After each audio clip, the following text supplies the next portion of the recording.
시청자 여러분 안녕하십니까. MBN 뉴스 와이드입니다. 오늘 함께해 주실 출연자분들 소개해드리겠습니다. 제 왼쪽으로 신성범 전 국회의원, 김영주 전 국회의원, 윤기찬 국민의힘 법률위 부위원장, 김종욱 전 청와대 행정관 나오셨습니다. 어서 오십시오. 네, 오늘 대구에서 끔찍한 화재 사고가 있었습니다. 대구 수성구의 한 건물 내 변호사 사무실에서 방화로 추정되는 불이 났습니다. 7명이 숨지고 40여 명이 다쳤는데 50대 남성이 재판과 관련해서 불만을 품고 이 상대 측 변호사에게 화를 입히기 위해서 불을 지른 것 아니냐 이런 추측이 나오고 있습니다. 방화범도 현장에서 숨졌습니다. 현장에 취재기자가 나가 있는데 연결해서 자세한 내용 좀 들어보겠습니다. 심우영 기자. 네, 저는 지금 대구 범호동 화재 현장에 나와 있습니다. 제 뒤로 보이는 7층 건물 2층이 불이 난 곳입니다. 2층 건물 유리창을 보시면 일부가 깨져 있는데요. 직원들이 대피하려고 깨뜨린 것으로 긴박했던 당시 상황을 짐작할 수 있습니다. 불은 오늘 오전 10시 55분쯤 2층 203호 변호사 사무실에서 시작됐습니다. 검은 연기와 함께 강력한 폭발음도 들렸습니다. 불이 나자 소방당국은 구조대원 160명을 투입해 22분 만에 진화했지만 인명피해가 컸습니다. 불이 난 변호사 사무실 직원 등 7명이 숨지고 40여 명이 다쳤습니다. 사망자 중에는 변호사와 사무장, 사촌 형제가 포함된 것으로 알려졌는데요. 건물 지하에는 스프링클러가 있지만 지상층엔 없는 것으로 확인됐습니다. 특히 변호사 사무실이 밀폐돼 있어 피해가 컸습니다. 이번 화재는 50대 남성이 방화를 저지른 것으로 현장에서 숨졌습니다. 대구 신천시장 재개발과 관련해 재판에서 패소하자 상대 변호사 사무실에 불을 지른 것으로 알려졌습니다. 경찰은 CCTV를 통해 용의자가 집에서 인화물질로 추정되는 통을 운반하는 것을 확인했다고 밝혔습니다. 경찰은 소방당국과 합동감식을 벌이는 한편 대구경찰청 형사과장을 팀장으로 수사 전담팀을 편성해 사건 경위 등을 집중 조사할 방침입니다. 지금까지 대구 범호동 화재 현장에서 MBN 뉴스 심우영입니다. 네, 다시 한번 사건을 정리하면은 50대 남성이 재판 결과에 불만을 품고 상대 측 변호사 사무실에 불을 지르려 했습니다. 실제로 이 사고로 인해서 7명이나 숨졌고요. 40여 명이 좀 다쳤습니다.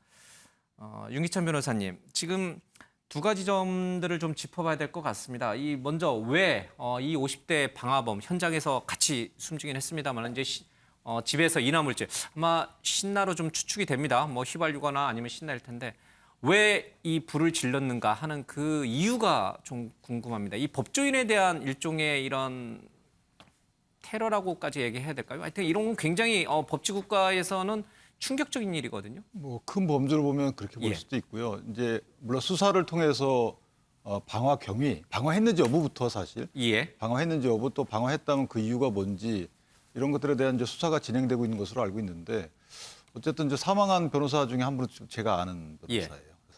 네, 그러니까 7분 사망자 가운데 한 분을 아시는 분이에요? 7명 중에 변호사 1명이 돌아가시고 그다음에 직원분이 5명이 돌아가신 걸로 알고 있어요. 그다음에 이제 방화자로 추정되는 사람 1명 해서 7명이 사망한 것인데 어찌됐든 그 전해 들은 바에 따르면 이제 소송 결과는 아직 안 나왔거든요. 항소심이 진행 중인데 본인이 맡겼던 그 변호사실에 간 것이 아니고 본인이 맡긴 그 변호사와의 상대방 변호사실에 간 거예요. 그러니까 상대 측 변호사. 그렇죠. 전혀 이제 납득되지 않는 부분이죠. 그러니까 본인은 일단 다른 사건으로 소송에서 한번 지고 그다음에 관련 사건으로 다시 소송을 했는데 1심에서 지고 2심이 진행 중인 상황에서 저렇게 한 것이거든요.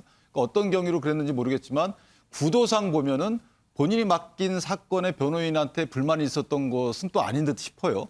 그러면 그 변호인 본인의 상대방 변호사한테 찾아가서 저렇게 했다는 것이라서 상당히 저는 좀 놀랍고 이 부분이 뭐 이해가 좀 안 갑니다. 행위한 것도 흉폭하지만 그다음에 말씀하신 바대로 위치나 뭐 스프링클러 이런 걸 떠나서 상당히 빠른 시간 내에 화재가 번져서 직원들이 대피하지 못하고 전부 참변을 당한 것으로 보면 작정하고 들어간 것이고 상당히 계획적이었다. 그리고 인화성도 상당히 높은 물질을 아마 뿌린 것으로 이렇게 보여져요. 좀 많이 놀랍고 돌아가신 분에 대해서 많이 안타깝게 생각합니다. 뭐 지금 자막에 나오고 있습니다만 아직 좀 더 수사가 이루어져야겠습니다만 문을 잠그고 불을 질렀다는 얘기까지 있어요. 그래서 인명피해가 이제 더 큰 게 아닌가. 그러니까 일부 언론에서는 문이 열려 있었다라고 하지만 예. 제가 대구 변호사들로부터 들은 바에 따르면 그 방화자로 추정되는 사람이 들어가서 문을 잠궜다고 예. 해요. 잠고 그런 행위를 했다 이렇게 그런 소리도 들리고 해서 뭐 물론 수사를 통해서 그런 부분은 밝혀지겠지만 그렇다면 상당히 이 부분은 참 예. 흉폭한 것이죠. 사실 이 법조인에 대한 이런 어떤 일반인들의 그런 어떤 잘못된 분노 표출 행위는 과거에도 좀 있었어요. 영화로도 만들어져서 뭐 부러진 화살로도 영화 나왔습니다만 그때 이제 뭐 판사 출신 정도 있습니다. 물론 이제 그 경우랑 이 경우는 동기가 좀 많이 달라서 같이 동선에서 이제 비교하기는 그렇습니다만. 근데 또 하나 좀 이상한 예. 것은요. 그 자막에도 나왔지만 보통은 변호사에 대해서 불만이 있으면 가서 만나서 얘기하다가 지난번 서초동에서 있었던 것처럼 살인사건 한번 있었잖아요. 예. 그런 식으로 뭔가 변호사의 응대가 마음에 안 들거나 뭐 본인의 뜻이 전달이 안 되거나 해서 예. 범행을 하는 경우는 종종 있는데 저렇게 가서 확인도 안 하고 한 거거든요. 해당 변호사는 그 소송을 수행했던 예. 상대방 변호사는 다른 재판을 가 있어서 그 사무실에 없었거든요. 그렇다면 들어오자마자 이 사람은 그 변호사를 만나자 이런 소리도 예. 안 하고 바로 범행에 들어간 거예요. 그러니까 도대체 그 범행 이유나 이런 것들이 납득이 안 되는 것이죠. 자기가 맡긴 변호사도 아니고 그 변호사는 지금 어디 다른 곳에 재판하러 가서 사무실에 정작 없었다는 거예요. 지금 돌아가신 변호사는 다른 변호사, 그 다 사건 맞지 무관하신 않은 분들. 변호사예요. 예. 그러니까 전혀 본인의 어떤 사건과 무관한 사람들을 상대로 예. 한 범행이 돼버린 거죠. 예, 이 억울한 참배를 당하신 7분 또 다치신 분들에게 좀 심심한 조의를 좀 표하고요. 좀 위로의 말씀드립니다. 관련된 소식은요. 저녁 7시 저희 MBN 뉴스 7에서 좀 더 자세히 다루겠습니다. 자, 오늘 저희가 준비했던 정치권 이슈 살펴보겠습니다. 첫 번째 이슈입니다.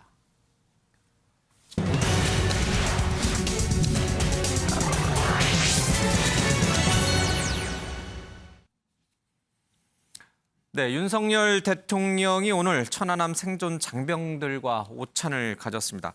윤석열 대통령이 천안함 이 용사들을 챙기는 모습은 과거에도 여러 번 있었습니다. 지난해 6월에는 천안함 그 모자를 착용했던 모습이 있었고요.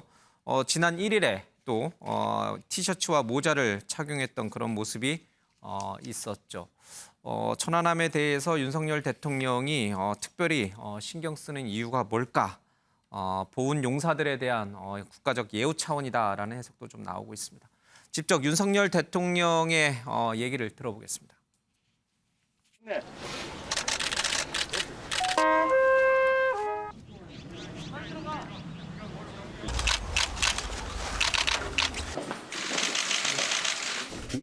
지금 일어난 지가 11년 됐지 않았습니까? 천안함 북한 참 이 정부의 태도가 저는 제가 여러 번 말씀을 드렸지만 참 이게 이해가 안 됩니다. 근데 뭐 다 이것이 북한에 대한 불종적인 자세에서 다 나오는 거죠.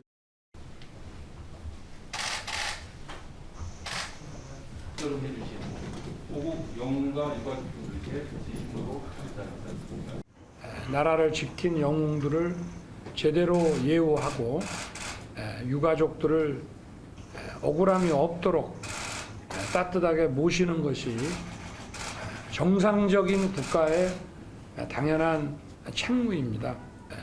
이런 확실한 보훈 체계 없이 강력한 국방이 있을 수 없고 또 이 보훈 체계는 강력한 국방력의 기초입니다. 앞으로 제가 우리나라의 국방을 책임지는 군 최고 통수권자인 제가 여러분들을 지켜드리겠습니다. 네, 6월이 호국 보훈의 달인 만큼 윤석열 대통령이 천안함 용사들, 생존자들 만나는 것은 뭐 지극히 너무 당연한 일인 것 같습니다. 그럼에도 불구하고 특별히 윤석열 대통령의 이 행보에는 나라를 지키다가 그 돌아가신 이 용사들에 대한 각별한 애정이 좀 담겨 있는 것 같아요. 아무래도 본인이 그러니까 검찰총장을 하면서도 그렇고 예. 이런 국가가 이런 식으로 운영되면 되겠냐 나름 문제의식을 가졌던 것 같아요. 말씀하셨던 대로 뭐랄까 정치 선언 처음에 예. 할 때도 천안함 모자 쓴 분이 앞장섰던 기억도 나고 예. 여러 차례 이제 저 이야기를 하는 건데 저 되면 뭐냐면 우리가 잘 아셔야 될 게 천안함 그게 북한 잠수함 또는 잠수정에 의뢰 공개에 의한 폭침 사건, 그다음에 연평 해전, 그다음에 또 하나는 그 연평도 포격 사건. 예. 여러 개가 있어 묶어서 서해 수호의 날인가를 만들었는데 문재인 대통령이 3번인가 참석을 안 하셨어요. 전 대통령께서. 예. 그런 부분에 대해서 도대체 나라를 위해서 헌신한 분들을 정부가 국가가 어떻게 대접하는 거냐라는 문제의식이 많았어요. 예. 이 부분만큼은 자기가 좀 고쳐야 되고 생각했던 것 같고 오늘도 보니까 언론에 나와 보니까 대통령실 청사 들어가는 정문에 군악대와 의장대가 있었다. 또 예. 대통령실 입구에 보니까 빨간 레드 카펫이 깔려 있었다. 나름 대통령으로서는 나라의 국가의 정상화라는 측면에서 예. 적어도 애국심에 관한 최고의 대우를 해주자 이렇게 좀 마음을 굳게 묵은 것처럼 보여요. 예. 방금 말씀하셨습니다만 이 천안함 문제와 관련해서 문재인 정부와 이 윤석열 정부의 태도는 굉장히 비교가 되고 극명하게 갈린다라는 평가가 좀 나오고 있는데요. 영상 하나 더 보시면 그 이유를 좀 더 알 수 있을 것 같습니다. 보겠습니다.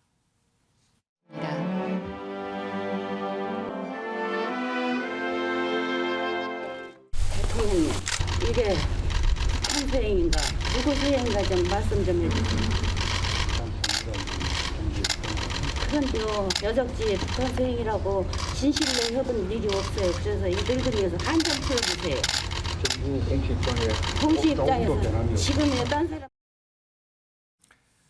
네, 이 영상을 저희가 왜 보여드렸냐면요. 문재인 대통령이 이 천안함 관련해서 지금 어떤 할머니 한 분이 문재인 대통령에게 이제 자신의 좀 자식의 한을 좀 풀어달라 이런 얘기를 했죠. 이분이 누구냐면은 이 천안함 사건 당시에 숨진 고 민평기 상사의 어머니였습니다. 근데 이분이 오늘 청와대에서 윤석열 대통령과 오찬을 함께한 바로 그분입니다. 동일 인물이에요. 진짜 화면에 나옵니다만은. 자, 이 두 사진은 문재인 정부와 윤석열 정부의 좀 뭐랄까 특성을 극명하게 보여주는 아주 잘 대비되는 사진이라서 제가 이제 영상도 보여드렸고 지금 사진도 좀 보여드리고 있습니다. 글쎄요, 김영주 전 의원님은 어떻게 보고 계세요? 어머니가 두 대통령을 대하는 태도에 차이가 있는 거라고 보십니까? 글쎄요, 뭐 대통령을 대하는 태도라기보다는 예. 어쨌든 근본적으로 보면 자기 아들, 귀한 자기 아들이 북의 침공에 의해서 예. 사망을 했는데 그 부분에 대해서 정확하게 그 국정의 책임자가 모호한 태도를 갖고 있다면 상당히 그 어디에도 원망할 수 없는 예. 그런 부분이 있겠죠. 그런 의미를 지금 이제 윤석열 그 후보 시절에도 그렇고 대통령께서도 지금 정확하게 예. 말씀해 주신 거고 또 북의 침공에 대해서도 이번에는 여러 번 북한이 어떤 방사포를 쏜 데 대해서 정확하게 예. 그것을 규명하고 무엇이다라고 말할 수 있는 이제 그런 예. 것들이 그야말로 말씀 중에 있었습니다만은 따뜻한 보온이 있을 때 군인들의 사기가 충전되고 그것이 국방력으로 이어진다라고 예. 하는 말씀에 있는 것 같습니다. 그동안에 공식적으로 우리 국가의 입장이 달라진 건 없습니다, 사실은. 그러나 예. 그걸 힘주어 정확하게 북한에 굴종하지 않은 자세로 이렇게 천명했느냐 안 했느냐. 예. 조금 이렇게 문재인 정부 입장에서 조금 모호성을 가진 듯한 입장은 가지면서도 강조하지 않는 부분에 대한 불만 그런 불만에 대해서 윤석열 대통령은 그것은 정상적인 국가가 아니었다라고 규명하고 있는 것 같아요. 의도적 차별화라고 보시는 거군요. 네, 예. 예. 그래서 그것은 그런 입장이고 그런 입장을 가지고 그것에 하나의 이념과 태도를 가지고 대통령에 당선됐다. 저는 그렇게 예. 보고 그것이 나쁘지는 않다. 저는 그렇게 봅니다. 이제 그런 부분이 뒤늦게라도 혹여라도 천안함 희생자 유족들에게 예. 오히려 어떤 그나마도 지금이라도 조금 그런 보담아 줄 수 있는 계기가 된다면 저는 나쁜 것은 아니다. 바람직한 행보다 그렇게 봅니다. 예. 대통령의 행보 하나하나에는 단순한 그런 것이 없습니다. 이게 복잡한 여러 가지 정치적인 역학관계 또 정치적인 메시지가 담겨 있기 마련인 것 같습니다. 알겠습니다. 내일로 윤석열 대통령이 취임한 지 꼭 한 달이 됩니다. 여러 가지 달라졌던 모습들도 좀 있고요. 여러 가지 또 많은 사람들의 관심을 끌었던 모습들도 있습니다. 화면으로 먼저 보겠습니다.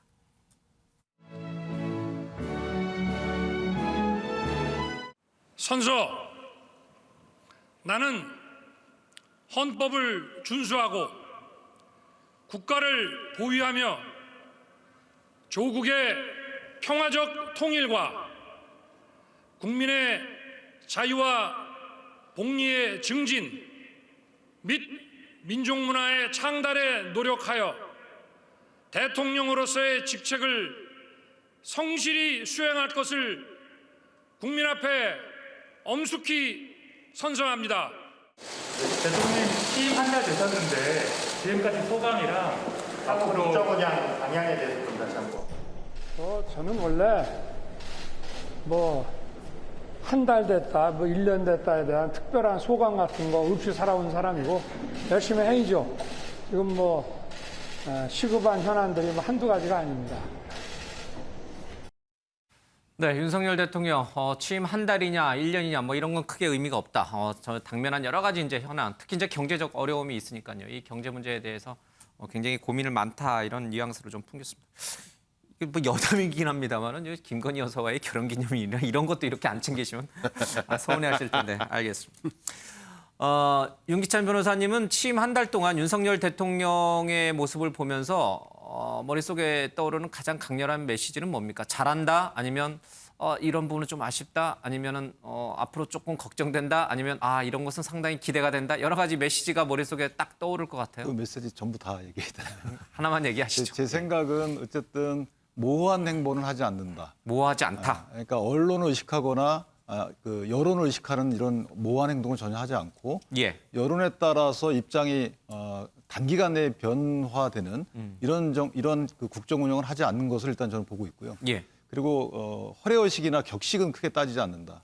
이 생각이 좀 들어서 어쨌든 본인이 책임진 국정에 대해서 본인의 소신대로 국정을 수행하고 예. 그에 대한 평가는 이제 5년간 이후에 받는 거잖아요. 물론 그 과정에서 여러 가지 선거를 치르겠지만 예. 그 선거 치르는 것에 대한 것은 이제 정당이 이해관계가 상당히 밀접돼 있는 거지만 예. 대통령 단임제를 취한 그 헌법 체계 내에서는 저것이 일단 옳다고 봅니다. 예.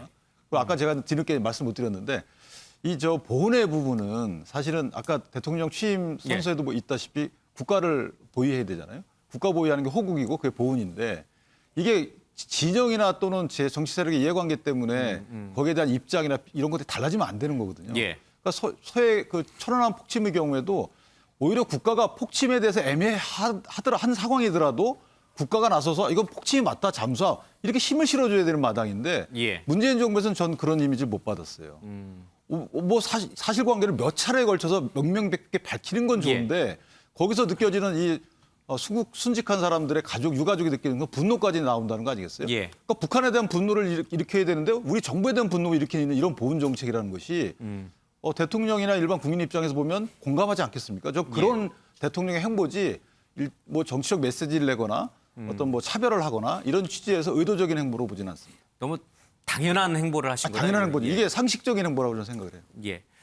지금 여론조사 결과만 놓고 보면은 윤석열 대통령의 이 조원 CNI가 조사한 결과를 보면요, 54.4% 지금 얘기 나옵니다만은 RN서치에서는 52.1% 그리고 조원 CNI에서는 54.4%로 긍정 대답이 좀 나오고 있는데 출근길에 이 기자들과 만나서 이 도어 스태핑이라고 해가지고 기자들 응답을 하는 그런 소통의 모습 또 돌려가면서 애매모호하게 얘기하는 게 아니라 직설적으로 이렇게 쉬운 일반인의 언어로 말하는 그런 습관들 게다가 청와대를 나와서 용산의 대통령실로 간 부분들 여러 가지 논란들이 있습니다만은 이 여론조사 결과만 놓고 보면은 잘하고 있다. 이 응답이 절반은 넘는 거거든요. 김종욱 교수는 어떻게 평가를 하고 계세요?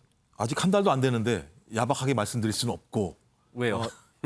왜냐하면 이제 저 역대 정부 허니문 기간 인정하시는 거예요? 역대 정부의 임기 초기를 보게 되면 좀 긍정 평가가 높은 편은 아니기 때문에 좀 그럼에도 불구하고 아직 한 달도 안 됐으니까 뭐 저희가 본 게 별로 많지 않으니까요. 예. 야박하게 평가할 수는 없는데 좀 좋은 평가는 뭐냐면 대통령이 계속 본인의 입으로 민생과 경제 얘기를 한다라고 하는 건 되게 중요하다는 생각이 들어요. 그러니까 예. 정치권과 좀 약간 떨어져서 국민들이 가장 지금 우려하고 있는 코로나19 이후의 경제 문제와 관련해서 거기에 좀 올인하겠다라 이런 얘기들은 상당히 의미 있다는 생각이 들어서 예. 저는 이런 좀 어떤 본인의 각오가 계속 지속했으면 좋겠다. 그런 측면에서 말씀하신 것처럼 도스태핑 같은 경우가 일시적인 것이 아니라 예. 좀 일관되고 장기적으로 했으면 좋겠다 이런 생각을 하고 있는 거거든요.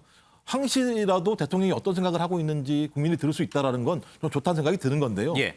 또 하나 이제 약간 좀 제가 좀 야박하게 평가를 하자면 이렇게 긍정평가가 다른 대통령에 비해서 낮은 이유는 소위 용산으로 이전 과정에서 국민들이 별로 좋아하지 않았음에도 불구하고 어떤 그 절차적인 과정이나 여론 수렴하는 것을 좀 무시하면서 예. 일방적으로 좀 이전한 측면들이 분명히 있기 때문에 독주와 독선 아니냐. 근데 최근의 모습을 보면 인사 문제와 관련해서도 좀 국민의힘 내부에서도 좀 비판이 있는 측면이 있는데 국민도 예. 마찬가지인데 인사 문제와 관련된 우려에도 불구하고 본인이 좀 독주독선하는 거 아닌가. 예. 그러니까 민생을 걱정하시는 것도 좋지만 또 일각에서 우려하고 있는 국민들이 생각하고 있는 좀 독주독선의 이미지라는 측면들이 분명히 있기 때문에 예. 이런 부분과 관련해서 도스태핑 과정에서 좀 설명하였으면 좋겠어요.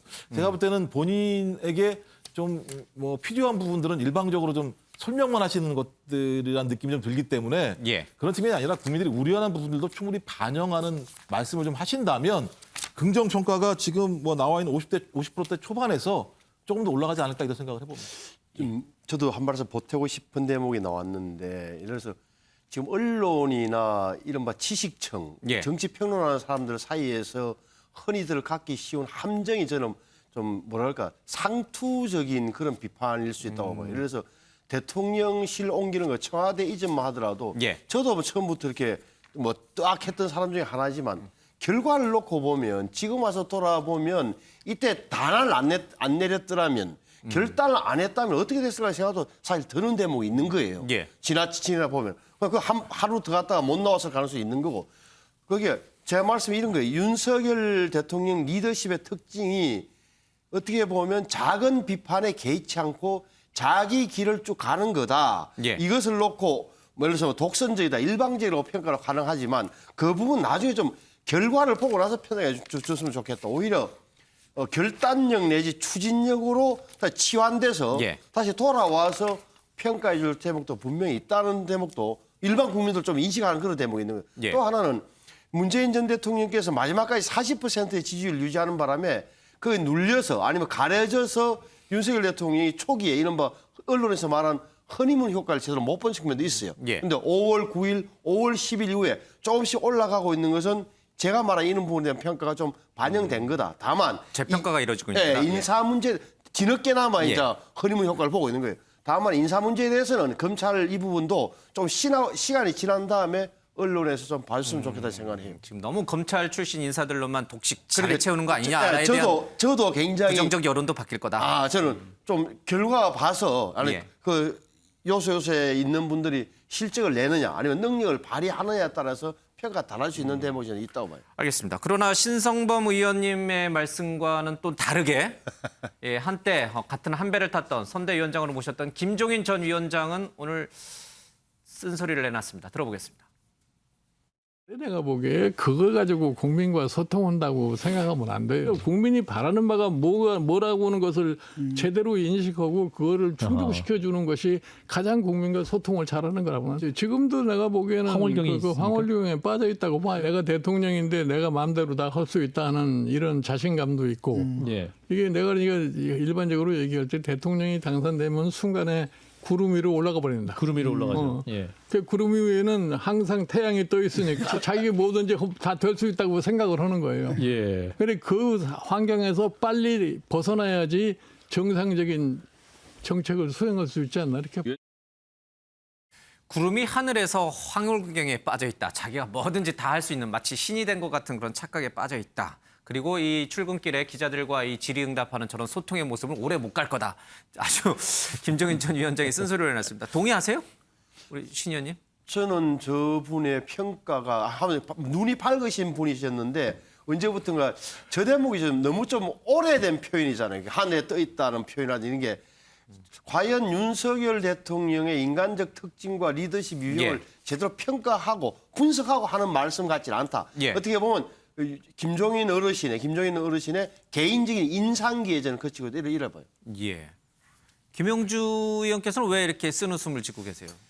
저는 이제 그 대통령이 소통하는 건 좋죠. 근데 예. 김종인 위원장이 보는 관점 중에 하나는 인수위가 발간한 110대 국정과제가 있습니다. 그런 부분에 경제가 어렵다. 뭐 어쨌든 예. 총리, 부총리를 경제통으로 앉혔다. 의미 있다고 봅니다. 그럼에도 불구하고 실제적으로 이 경제를 어떻게 살릴 것이냐, 예. 누구를 통해서 살릴 것이냐에 대한 말하자면 자기 5년간 정부를 어떻게 성공시킬 것인가에 대한 그런 비전과 예. 그런 새로운 상징적인 인물의 제시 없이 혼자서 허둥대고 다닌다라고 볼 수 있습니다. 실제로 예. 오히려 보면은 아니 허니문 기간에 50%도 못 채운다는 건 새 정부도 아니죠. 어떻게 보면 예. 너무 박하게 얘기해.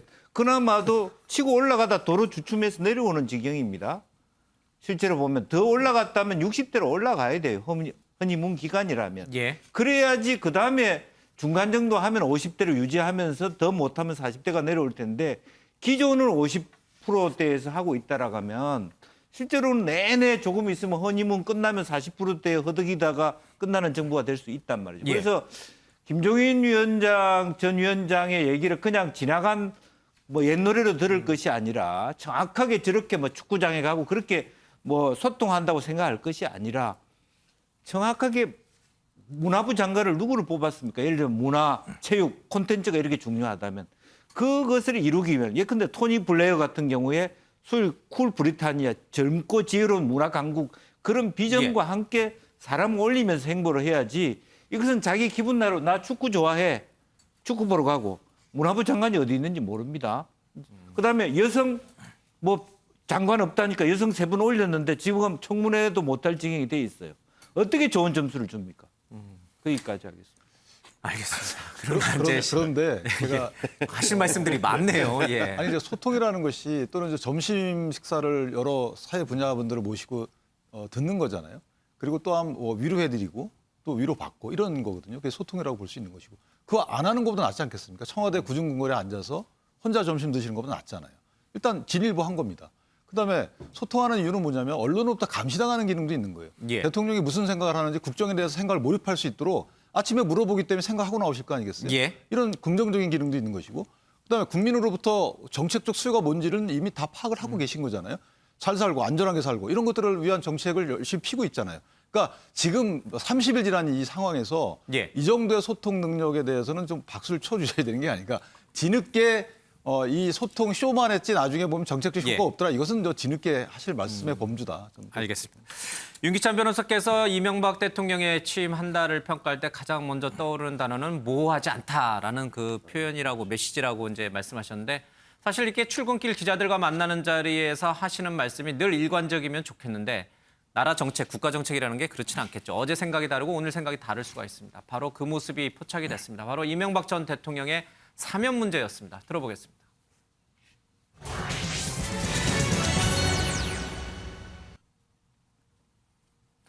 네, 이명박 전 대통령과 관련해서 윤석열 대통령은 이 사면을 아직 생각할 때는 아니다라고 얘기했다가 오늘 아침에는 이제 좀 할 때가 되지 않느냐라고 뉘앙스가 다른 말을 했습니다. 직접 들어보겠습니다.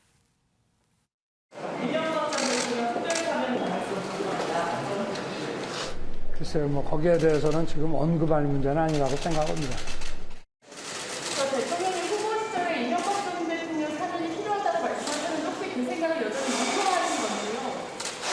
그럼 뭐 20몇 년을 수감 생활을 하게 하는 건 안 맞지 않습니까? 과거의 전례에 비추어서라도.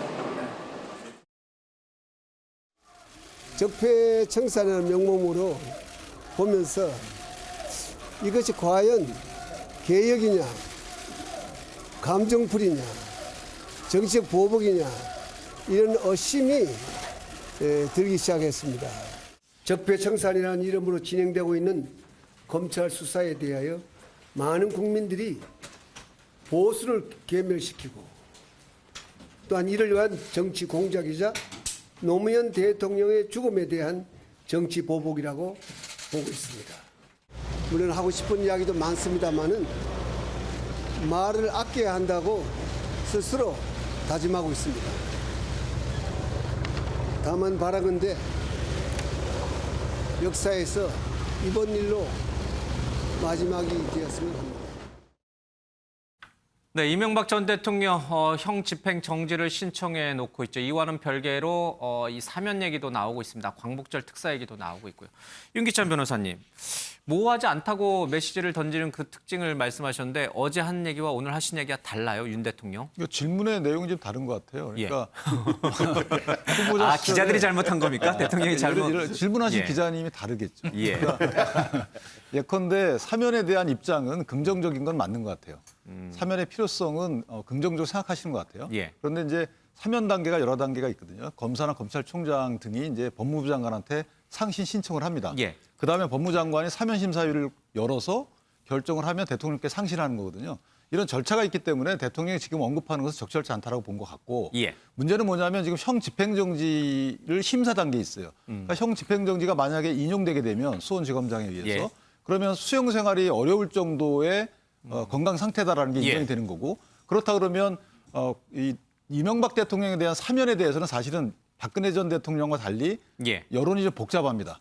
그런 여론의 복잡함을 어느 정도 정리할 수 있지 않을까. 그래서 이 단계별 어떤 정도의 문제, 단계 문제로 접근하신 거가 아닌가. 기본적인 입장 또는 절차적 단계적 문제. 질문의 취지가 좀 다르게 답변하신 것 같다 이렇게 생각합니다. 대통령의 답변이 달라진 건 아니다. 네. 알겠습니다. 이명박 전 대통령에 대해서는 문재인 정부 마지막에 대통령이 퇴임하기 전에 박근혜 전 대통령과 더불어서 같이 사면을 해야 되는 거 아니냐 그런 얘기가 있었습니다만은 문재인 전 대통령이 고심 끝에 박근혜 전 대통령 사면만 결정하고 이명박 전 대통령에 대해서는 사면을 하지 않았습니다.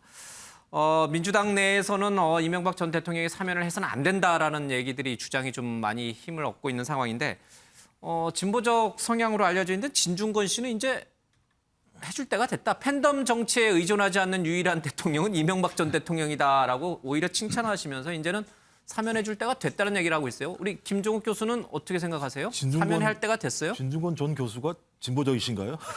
죄송합니다. 이거는 제가 좀 잘못 생각하는 것일 수도 있어요. 모르겠는데요. 예. 저는 기본적으로 대통령의 고유한 권한이다. 사면권 문제에 예. 대해서 거기서 왈가왈부할 생각은 별로 없습니다. 문제는 뭐냐면 국민들이 어떤 생각을 갖고 있는지 전달할 필요는 있다는 생각을 갖는 거죠. 예. 국민 여론이 이명박 전 대통령에 대해서는 유독 좀 부정적인 게 많아요. 예. 그러니까 부정적인 이유는 뭐냐면 그 내용인 거죠. 범죄의 사유 자체가 제가 볼 때는 상당히 문제가 많은 거죠. 예. 뭐 횡령, 뇌물, 공직대가, 뇌물수수 이런 내용들로 예를 들면 위법사항들이 유죄가 판정이 된 문제예요. 여기에 대해서 사면을 하는 게 맞는지 안 맞는지에 대해서 국민들은 부정적인데 거기다가 또 이명박 전 대통령이 이 부분과 관련해서 사과를 안 하세요. 사과를 하지 않는 부분에 대해서 사면을 해야 되는가에 대한 고민이 많은 거죠. 예. 저는 그다음 전제는 있는 거죠. 윤석열 대통령이 사면을 하시려면 전 적어도 이명박 전 대통령이 이 문제에 대해서 국민에게 사과하셔야 돼요. 사과하시고 난 다음에 사과했으니 대통령이 사면하시는 건 맞다. 예. 국민 통합이.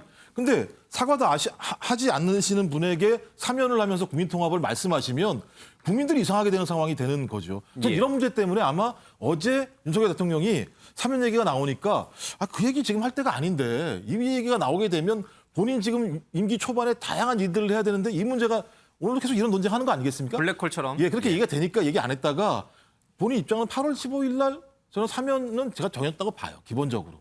그럼 그 과정을 밟아야 되잖아요. 전 그래서 그 MB 출신들이 많이 계시잖아요. 당시에 했었던 우리 지금 이 정부에 좀 그 이명박 전 대통령이 좀 전달했으면 좋겠어요. 사과 좀 하셔라. 국민들이 그것 때문에 예를 들면 사면에서 반대가 많은데 그 정도는 하셔야 국민 통합을 얘기할 수 있지 않는가라는 좀 전달을 했으면 좋겠어요. 대통령이 계속 사면만 하시라는 말씀을 전달하지 마시고. 제가 하나만 반박을 하자면 그런 것들이 물론 대통령의 결심에 영향을 줄 수는 있지만 사실은 꼭 그렇지 않다는 것이 문재인 전 정부에서도 드러났어요. 한명숙 전 총리 복권됐잖아요. 그분 사과했나요? 그것이 뭐 정치 자금에 관련된 문제라 정치적인 성향의 범죄가 아니에요. 개인 범죄입니다. 그건. 물론 본인은 아니라고 재판이 잘못됐다고 그럽니다. 30일 끝난 것을. 그런 상황에서 복권했잖아요. 그럼 이명박 전 대통령에 대한 사면 기준하고 한명숙 전 총리에 대한 복권 기준하고 달라야 되나요? 저는 뭐 그걸 의문을 제기합니다. 알겠습니다. 제가 조금만 반성을 하게 되면 제가 왜 그러냐면 최근에 국민의힘하고 윤석열 대통령이 계속 그런 거예요. 문재인 전 대통령이 편중 인사했으니까 우리가 하는 게 뭐가 문제가 있냐. 민변 출신 말씀하시는 거예요? 네네, 그렇죠. 또 그다음에 방금 말씀하신 것처럼 한명숙 전 총리는 사과 안 했는데 사과 안 해서 사과 안 하더라도 해주면 되는 거 아니냐. 그다음에 지금 문재인 대통령 사저 가서 시위하는데 과거 이명박 박근혜 대통령도 다 시위한 거 아니냐 이렇게 말씀하시면 정치는 뒤로 가는 거죠. 과거와 자꾸 비교하지 말라. 이런 그럼에도 표현이에요. 불구하고 과거의 잘못된 관행들을 깨고 앞으로 가자라고 말씀하시는 게 제가 볼 때는 좀 더 나은 정치가 되겠죠. 아니 근데 그거는 제가 그런 취지로 드린 말씀이 아니고 자 대통령이 결심할 때 그 대통령 결심에 대해서 비판하는 거와 다른 문제예요.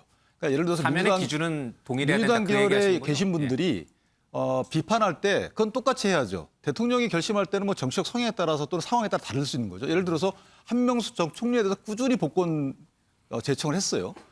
그러다가 이명박 대통령에 대한 사면 반대 논리로 그렇게 얘기하면 안 된다는 의미예요. 선사과를 요구하면 안 그렇죠. 된다. 알겠습니다. 앞뒤가 안 맞는 것이죠. 그건.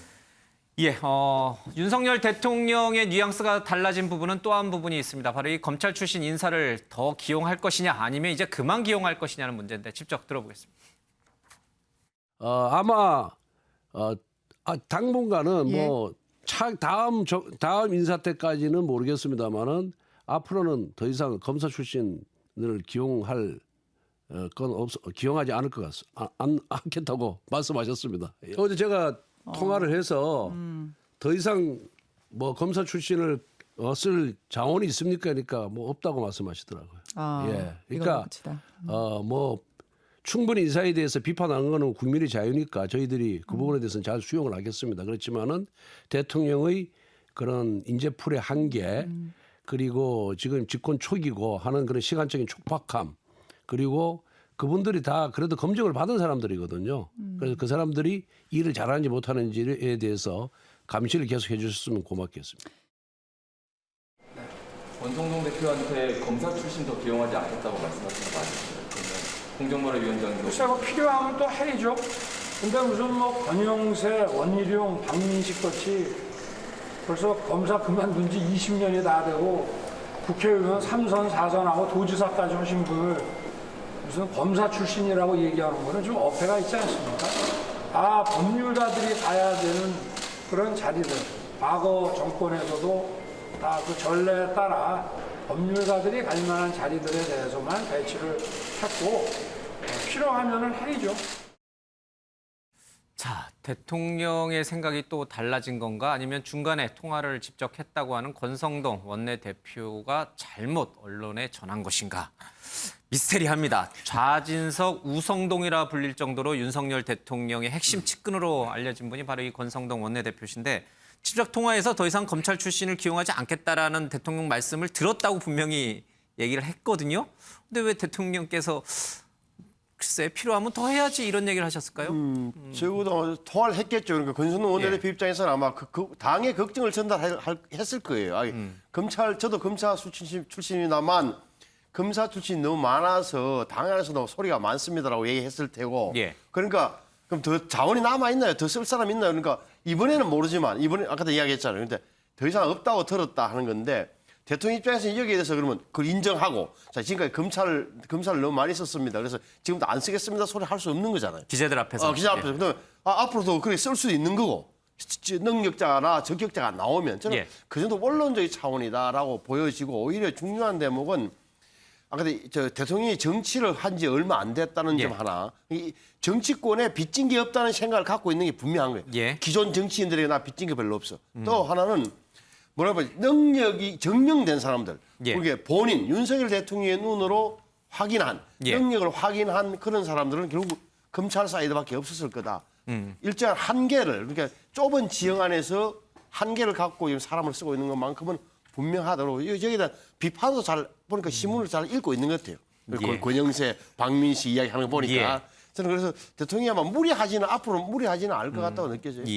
이 검사 출신 인사들이 만약 일을 잘하면 좋은 평가를 받으면 윤 대통령의 이 판단이 옳았던 것이고 이분들이 제대로 일을 못하면 검찰 출신 인사를 썼던 거에 대해서는 후폭풍이 분명히 있겠죠. 그렇죠. 정치적 책임이 있겠죠. 예, 알겠습니다. 자, 다음 이슈로 가겠습니다.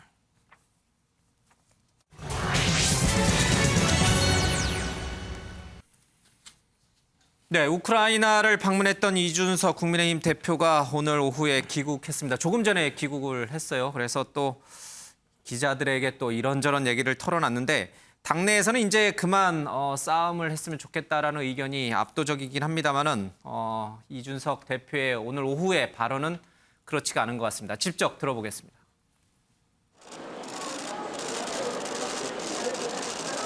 우리 우크라이나 방문단이 이제 일주일 정도의 일정을 마치고 이제 돌아왔습니다. 저희가 우크라이나 고위 관계자들과 연쇄적으로 저희가 회동을 하면서 저희가 확인한 바는 결국 우리 한국의 국제적인 위상에 걸맞는 적극적인 참여를 기대하는 목소리가 크다, 이런 이야기를 많이 들었습니다. 그리고 그것은 인도주의적 지원과 그리고 전후 재건 사업, 그리고 군사적인 지원이나 이런 부분은 정부 측에 또 대통령께 잘 전달하겠다는 입장을 이야기하고 왔습니다. 예, 방금 화면에서는 나오지 않았습니다. 이준석 대표가 이 공항에서 기자들에게 한 핵심 내용이 뭐냐면 정진석 국회 부의장은 입장 표명을 해야 한다. 그런 얘기를 했고요. 정진석 부의장은 외부 일정 중에 자신을 공격한 이유를 스스로 잘 알 것이다. 지난 지방선거 때 누구를 청구했다가 안 들어줬더니 이렇게 한 것이다. 이런 맥락이 좀 깔려 있습니다. 또 하나는 자기 정치하는 것은 누군지 분명히 아셔야 된다. 이런 얘기를 했고 정진석 국회 부의장은 당권 주자가 아니다. 이런 얘기를 좀 했습니다. 그러니까 정진석의 의원의 그 국회 부의장의 공격이 부의장으로서는 하지 말아야 될 추태다. 이런 표현까지 막 지금 등장하고 얘기가 흘러나오고 있습니다. 자, 이 권성동 원내대표는 이제 두 분이 좀 정진석 국회 부의장과 이준석 대표가 싸우지 않았으면 좋겠다. 이게 자꾸 이 권력 다툼으로 국민 눈에 비춰지니까요. 그런데 전혀 이준석 대표는 싸움을 멈출 생각이 없는 것 같아요. 저 대목인데 진짜 저는 이제 권성동 원내대표 말이 100번 맞는 이야기예요. 그러니까 선거에서 승리한 정당에서 왜 이렇게 당 대표와 가장 당의 원로라는 오선 의원이 국회 부의장이 싸움을 하는 이지가 이러느냐는 대목이에요. 그러니까 제가 보니까 아마 이준석 대표도 좀 심한 게 꼭 저렇게 당의 가장 국회 부의장한테 항복을 받아내야 되겠냐고요. 제 일반 느낌은 물론 정진석 의원도 제가 보기에 이런 대목이 있어요. 이렇게 원래 젊은 사람들 이야기하다 안 되면 나이로 밀어붙이는 것처럼 선배가 이야기하는데 뭐 이런 식이야.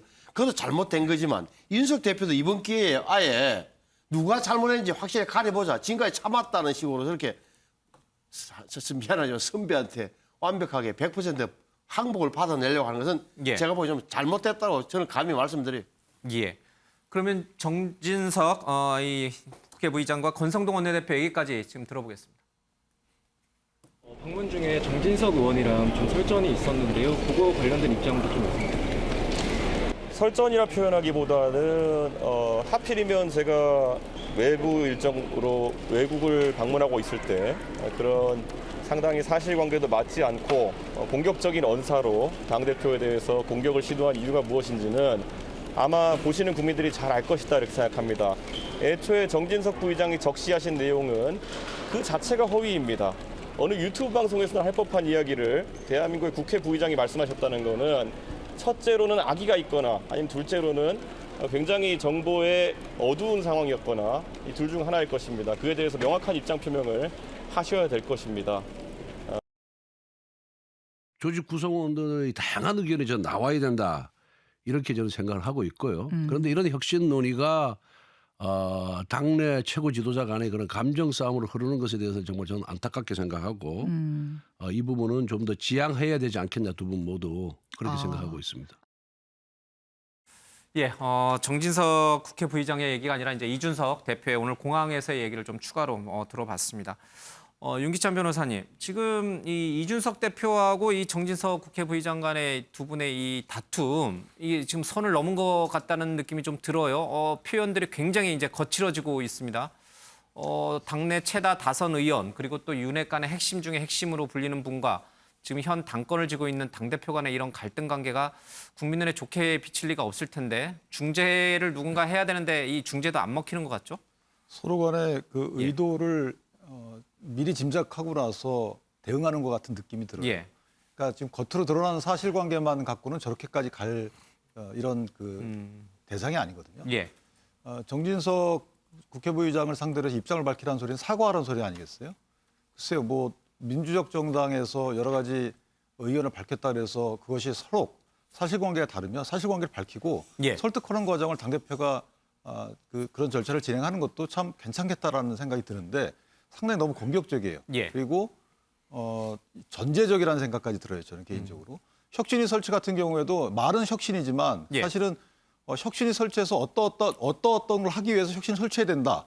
그러니까 막연히 혁신이 설치해서 당을 혁신하겠다. 그러면 그 혁신이가 발족을 하게 되면 혁신의 대상이 생깁니다. 예. 어떤 것들을 쳐내야 돼요. 그러면 잠재적으로 어떤 논의가 있겠습니까? 당권과 관련된 여러 가지 분란이 생길 수 있는 겁니다. 그 공천들 같은 것도 또 논의하겠다고 하니 이런 것들이 당대표 본인의 문제의식을 갖고 있었다 하더라도 그것이 공론화시켜서 당내에서 민주적 절차를 거쳐야 되겠죠. 예. 그래서 혁신에서 할 업무 범위를 정해놔야 그래야 당에 있는 구성원들이 걱정하거나 또는 뭐 이런 생각을 하지 않을 거 아니겠습니까? 막연히 저렇게 한다는 것은 상당히 저는 민주적이지 않다고 보고 마지막으로 이준석 당대표가 당원의 또는 국민의 지지를 얻은 것은 그 당시에 또 시대 정신이 있었어요. 지금과 같이 이런 공격적인 것이 시원하다. 그때는 야당일 때였단 말이죠. 지금 여당이라 그러면 당대표가 뭘 해야 되느냐면 국정과제가 원활히 수행될 수 있도록 거대 야당을 상대로 한 입법 뭐 협조를 얻어내거나 이런 건설적인 일에 좀 더 매진해야 되는 거 아니겠나 이런 생각이 드는데 늘 싸움하고 분란, 갈등 이런 데 항상 이준석 대표가 있다 보니까 저는 조금 생각 깊이 할 필요가 있지 않나 알겠습니다. 이런 생각이 개소리, 육모방망이 얘기까지 이제 막 등장할 도록 아주 살벌하게 분위기 받고 있는데 근데 잠깐 드는 궁금함은 윤핵관의 또 핵심으로 불리시는 분이 한 분 더 계시잖아요. 장제원 전 당선인 비서실장. 이분은 왜 지금 조용하신 건지, 이분이 지금 중재하시려고 그러시는 건가요? 아니면 지금 이준석 대표에 대해서 같이 근데 정부의장과 같이 힘을 지금 합치려고. 저는 장제원 의원의 만약에 본인도 이준석 대표에 대해서 비판적 의식이 있는데 그것을 말로 하거나 SNS를 통해서 밝히지 않는 이유는 저는 만약에 장제원 의원이 이런 구도를 만들기 싫은 것도 있는 것이죠. 이준석 대표가 지금 그걸 원할 수도 있거든요. 본인이 윤핵관으로부터 집단 린치를 당한다. 본인의 존재감을 그런 식으로 부각시킬 그런 전략일 수가 있어요. 개인적인 생각입니다. 따라서 여럿이 참전하게 되면 당내 민주화를 위한 여러 다양한 의견 계시지만 그 인적 구성원들이 만약에 윤핵관이라고 불리는 분들이 많게 되면 이준석 대표가 혹시나 생각할 수 있는 그런 구도가 만들어지는 거 아니겠어요? 속으로는 부글부글 끓고 있지만 방금 그런 것 때문에 직접 장제원 의원은 나서질 않고 있다. 그런 해석이 있네요. 자, 민주당 소식도 살펴보겠습니다.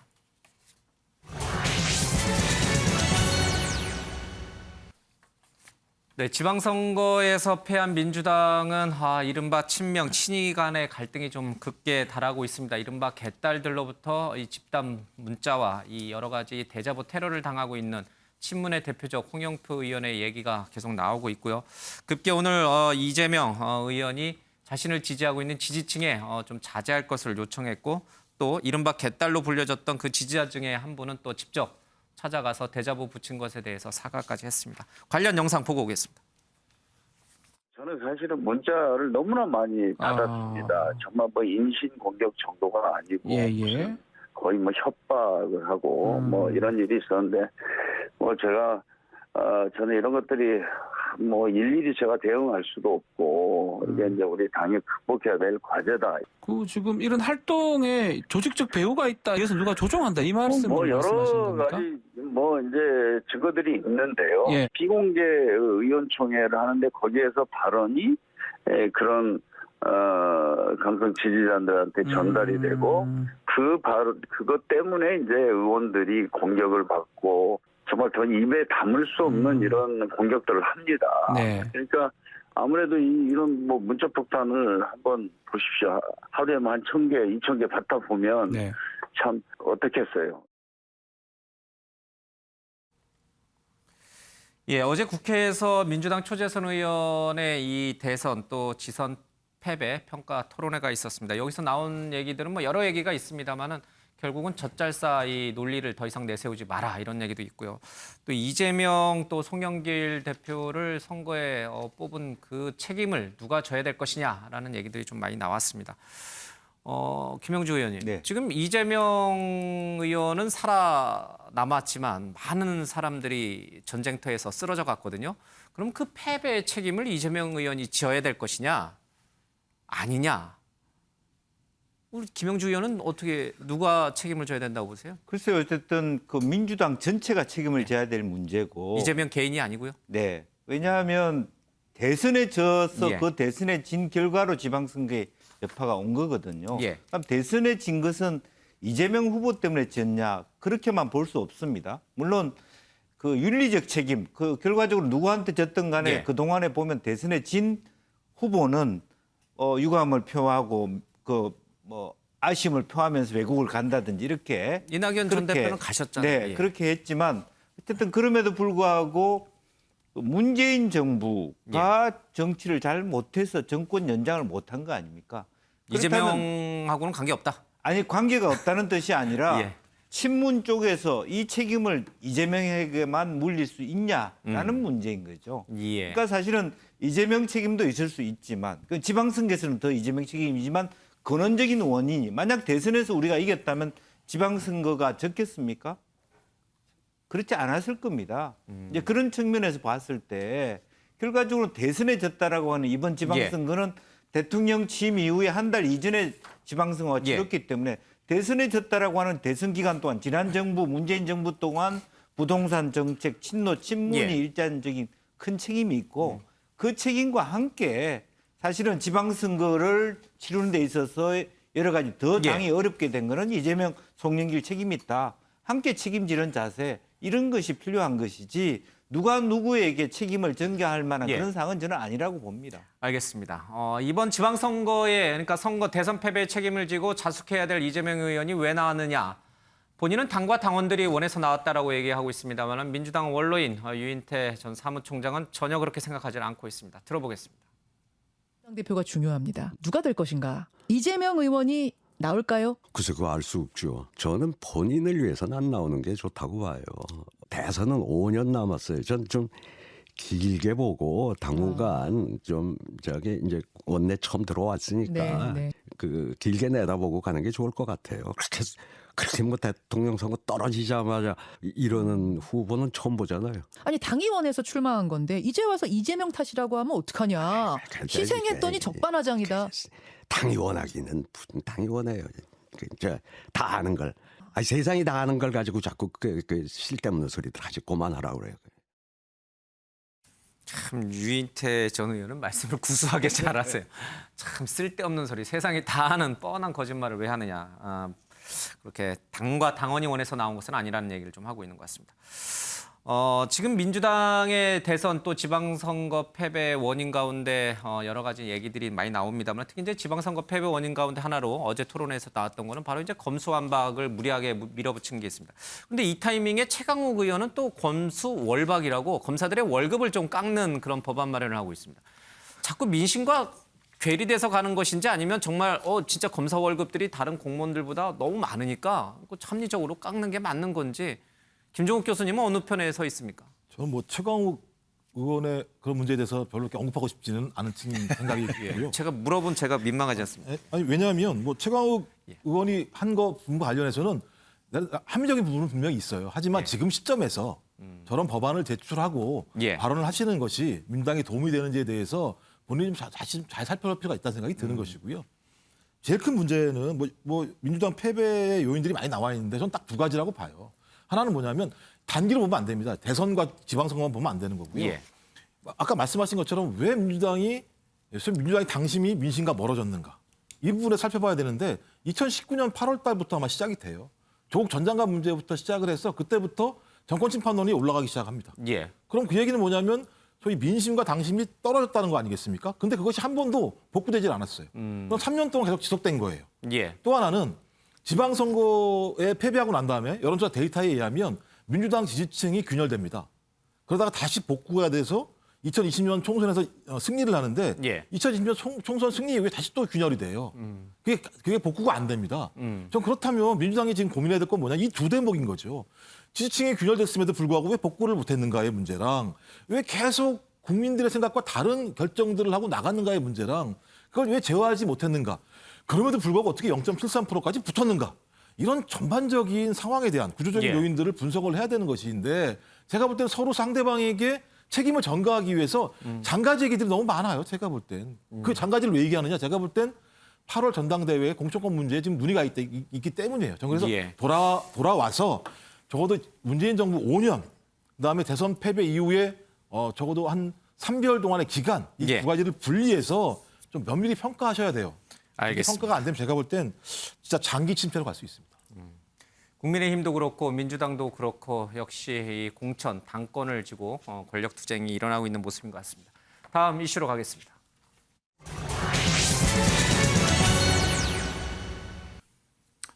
한동훈 법무부 장관의 인기가 고공행진을 보이고 있는 것 같습니다. 이 한동훈 장관, 전임 법무부 장관이었던 조국, 추미애 전 장관이 만들어놨던 여러 가지 제도들을 다시 되돌리는 작업을 하고 있습니다. 형사사건 공개 금지라든지 또 검사 파견 심사위를 개설해서 법무장관이 개입한다든지 또 이 폐지가 됐던 증권범죄 합수단을 다시 부활시키고 있고요. 직접 수사도 다시 가능하도록 바꾸고 있습니다. 앞서 잠깐 들었던 김종인 전 위원장이 그런 얘기를 했습니다. 한동훈 법무부 장관도 잘만 하면은 별의 순간이 올 수 있다. 그런 얘기를 했는데 김종인 위원장 별의 얘기를 굉장히 많이 언급을 하고 있는 것 같습니다. 직접 들어보겠습니다. 대통령이 얘기하는 거를 그렇게 해서 안 됩니다 하는 이런 얘기를 하는 분들이 있어야 되는데 대부분에 보면 대통령의 말에 다 순응하는 사람들만 있는 거예요.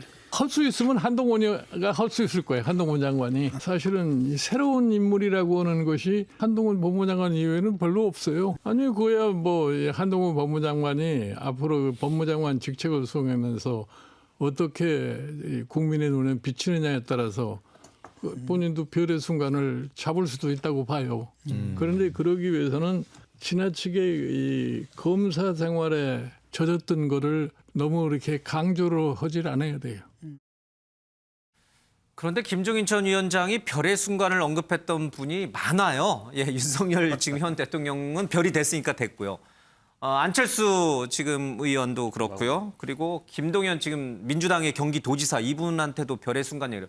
이분이 생각하는 별은 도대체 몇 개입니까? 이 하늘에 무수한 별들이 떠 있는 건가요? 그게 너무 이제 저 표현을 좀 남발하시는데 아마 신선하고 젊은 층 그러니까 전문가잖아요. 1970년대 생에 전형적인 전문가이니까 미래가 밝다는 취지에서 제가 유심히 보고 있습니다. 이 정도로 이해를 해야지. 뭐 지금 말씀하신 대로 진짜 대통령 취임한 지 이 정부 출범한 지 한 달 된 마당에 다음 대통령 이렇게 이야기하는 좀 이상하다 저는 느낌이 들고 다만 저 한동훈 현상은 어떻게 보면은 지금 한동훈의 속생각 이런 걸 거예요. 한동훈 장관은 어차피 9월 달 되면은 6대 범죄는 못 하는 거예요. 이게 8월 달까지만 수사를 할 수 있을 때 모든 걸 하자 능력을 좀 발휘해 보자는 생각을 함직하는 거고 또 하나 유심히 봐야 할 때는 말씀하셨지만 제가 말씀드렸지만 1973년생 나이 하나하고 압구정동 현대고등학교 출신이라는 점이에요. 그 새로운 세대의 등장을 의미하는 거다. 그래서 젊은 전문가층이 앞으로 커가는 과정을 우리가 보게 될 터인데 그에 대한 정치적 평가는 저는 별도로 생각해요. 근데 이것도 사실은 뭐 그렇게 깊게 들어갈 문제는 아닌데 이 과거 조선 왕조를 보면요. 이 절대 권력을 위협할 수 있는 싹은 다 잘라내잖아요. 지금 벌써 소통력 얘기 나오죠. 별의 순간 얘기 나오죠. 윤석열 정부, 윤석열 또 윤핵관 분들 또는 이제 지금 윤 대통령 본인 스스로도 너무 이 한동훈 장관이 크는 거를 조금 부담스러워하지 않을까요? 아니 그 내용보다도 지금 김종인 위원장에 대해서 정보는 들으신 거예요. 그러니까 한동훈 장관과 윤석열 대통령 사이가 일방적인 관계는 아니다. 다시 말하면은 쓴소리 할 수 있는 부하와 아주 뭐 그냥 따라다니는 그런 따라다니는 부하가 아니라 서로 어떻게 보면 비슷한 위치에서 대화가 가능한 쓴소리도 마다하지 않는 그런 사람이라는 이야기를 들으셨던 것 같아요. 저도 그 들은 바가 있는데 한동훈을 그렇게 윤석열 대통령의 말만 100% 추종하지 않을 거라는 것은 상식처럼 돼 있어요. 또 바깥에 나가고. 그러니까 더 빨리 싹을. 그럴리야 있겠어요. 그 정도. 알겠습니다. 그런 문제는 아닐 것이다. 한동훈 법무부 장관 떠오르면 항상 따라다니는 분이 있습니다. 바로 유시민 전 장관인데 오늘 1심 선고가 좀 있었습니다. 이 한동훈 장관과 관련한 명예훼손에서 이제 벌금 500만 원을 선고를 받았죠. 김영주 의원님, 지금 유시민 장관이 오늘 1심에서 패소를 해서 벌금 500만 원을 이 선고받고 그런 얘기를 했습니다. 과오를 저질렀는데 부끄러움을 알지 못하면 인간이 아니다. 그 얘기를 이제 한동훈 지금 현 법무장관한테 던졌는데 두 분의 악연은 굉장히 좀 오래 갈 것 같다는 느낌이 좀 들어요. 그렇습니다. 이제 본인도 책임이 있다라고 얘기했습니다만은 실제로 보면은 한동훈 장관이 당시에 검사 시절에 채널A 기자에게 이렇게 그런 제안을 해왔을 때 너 그렇게 하면 안 된다 이렇게 얘기해야 되는데 도와주는 형국이 됐다. 그것이 공직자로서 적절하지 못한 처신 아니냐. 그런 데 대한 어떤 반성은 있어야 되는데 그런 데 대한 한마디도 없다. 이제 이런 부분이고요. 어찌됐든 한동훈 장관은 처음부터 유 전 장관에 대하여 사과하라고 예. 공세를 폈죠. 이제 그런 의미에서 오늘 그 결과를 보고 나오면서도 여전히 예. 유 장관도 그런 뜻, 한동훈 장관의 어떤 반성 또 사과가 있어야 된다고 하는 부분이라서 뭐 결과는 그렇게 나왔습니다만은 계속적인 어떤 주고받는 공방은 있지 않겠나 그렇게 예. 보입니다. 한동훈을 무려 5번이나 오늘 언급을 했습니다. 직접 들어보겠습니다. 한동훈 장관에게 개인적으로 사과할 마음이 있으십니까? 한동훈 씨가 저한테 사과를 먼저 해야죠. 질문 똑바로 하세요. 예, 한동훈 씨가 저한테 먼저 사과를 해야 돼요. 사람이 최소한의 도의가 있다면. 오늘 재판 결과에 대해서 어떻게 생각하십니까? 예, 뭐 일부 무죄, 일부 유죄 공소 사실에 대해서 이렇게 나왔는데요. 뭐 검찰도 항소할 것 같고 어차피 저희도 또 뭐 1심 판결이니까 판결 취지야 존중을 하는데요. 또 항소해서 또 무죄를 다퉈봐야겠죠. 예. 한동훈 장관에 대한 명예훼손은 계속 부인하시는 입장이신 거죠? 예, 그냥 한동훈 씨가 검사로서 한 일에 대해서 진상이 밝혀져 있지 않잖아요, 지금. 그래서 뭐 누구나 살다 보면 뭐 공직자든 아니든 오류를 저지를 수 있는데 저도 그렇고 한동훈 씨도 그렇고요. 그렇게 오류를 저지를 수 있는데 그럴 때는 좀 부끄러워하는 마음이 있어야죠. 맹자 말씀인데 무수오지심 비있냐라는 말이 있죠. 그러니까 잘못을 했을 때 부끄러워하는 마음이 있어야 돼요. 그래야 사람다운 사람인데 제가 무죄가 나왔다고 해서 아니 뭐 제가 무죄가 나왔더라도 제가 상 받을 일을 한 건 아니잖아요. 제가 부분 유죄가 나왔다고 해서 한동훈 씨가 검사로서 상 받을 일을 한 거 아니에요. 그래서 그 말을 들려드리고 싶네요. 무소지심 비있냐. 조국 수사 등 자기 편 권력 비리 수사를 막고 저에게 보복하기 위한 목적이었다고 저는 생각합니다. 그 후 저는 4번 좌천당하고 2번 압수수색을 당하고 사적인 동선을 CCTV로 사찰당하고 그리고 후배 검사로부터 독직 폭행을 당했습니다. 유시민 씨나 지금 이 권력자들은 마치 자기들은 무슨 짓을 해도 절대 수사하면 안 되는 초헌법적인 특권 계급이나 행동했습니다. 무혐의 처분 내리는데 좀 어떻게 보시나요? 그랬습니까? 네. 그래서 뉴스를 안 봐서 몰랐네요. 혹시 좀 말씀 부탁드립니다. 별로 놀라운 일은 아니죠. 예. 여전히 명예훼손 혐의에 대해서는 부인하고 계시는 게 그건 전 피고인은 또 법정에서 얘기하죠. 예. 한동훈 검사장이 어제 입장문 내고 허위사실 유포자들한테 이제 책임을 묻겠다고 했는데 이런 입장에 대해 좀 어떻게 보세요? 제가 관여할 바는 아니죠. 예. 네, 교육부가 이 조국 서울대 교수 징계를 하지 않는 오세정 서울대 총장에 대해서 징계 요구를 했다는 얘기까지 좀 있는데, 자 이렇게 되면요, 만약에 김종인 전 위원장의 말처럼 한동훈 이 법무장관이 4년 뒤에 별의 순간을 되면, 자 그러면 그 맞상대는 바로 조국과 유시민으로 또 되는 건가요? 어떻게 세 분의 관계가 굉장히 얽히고 설키겠죠? 저는 유시민 전 장관은 안 될 것 같아요. 오늘 말씀하시는 게 예. 상당히 궤변이잖아요. 들어가실 때는 그때는 선고 전이니까 그렇게 말씀하실 예. 수 있습니다. 근데 이제 유죄 판결이 나온 거잖아요. 일단 그랬으면 나와서 사과하셔야죠. 그리고 본인도 알고 보니까 내가 잘못 알았던 거다. 검찰에서 들여다보지 않았다라고 인정했잖아요. 그런데 지금이야 또 저런 말씀을 하시는 게 정말 저는 궤변 중에 저런 궤변을 못 봤어요. 저러시면 안 돼요. 저러면 별의 순간에 못 단다. 왜냐하면 못 그때 온다. 본인이 그런 말씀하실 때가 한동훈 장관이 그 당시에 채널A 사건으로 수사심의위원회가 개최되기 바로 그날인가 그 전날이었어요. 예. 그러니까 거기에 영향을 줄 의도를 했다라는 그런 의혹이 있었거든요.